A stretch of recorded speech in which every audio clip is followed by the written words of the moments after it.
Stroke, जिसे हम brain stroke भी कहते हैं, असल में जब ब्रेन के एक पर्टिकुलर हिस्से में जब ब्लड सप्लाई कम होने लगता है, जिसकी वजह से उस हिस्से की ब्रेन की टिश्यू की डेथ होने लगती है, इसी को हम कहते हैं ब्रेन स्ट्रोक।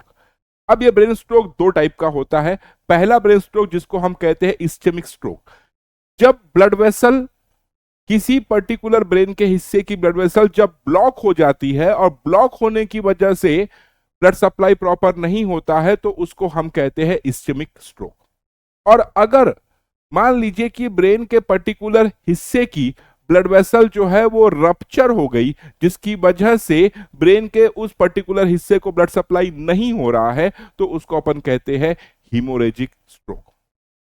दोनों ही केसेस में अगर आप देखें तो इस्चेमिक स्ट्रोक के केसेस 80% तक होते हैं और हीमोरेजिक के 20% तक होते हैं। स्ट्रोक के पेशेंट में आपको कुछ खास सिम्टम दिखाई देंगे। उसको बोलना प्रॉपर नहीं जमेगा, या कोई कुछ दूसरा बोल रहा है तो वो समझ नहीं पाएगा। उसको जो है देखने में दिक्कत होगी। बॉडी के एक साइड पे उसको सुन्नपना, नमनेस फील होगा। उसको बहुत ज्यादा सर में दर्द रहेगा। उसको कंफ्यूजन रहेगा।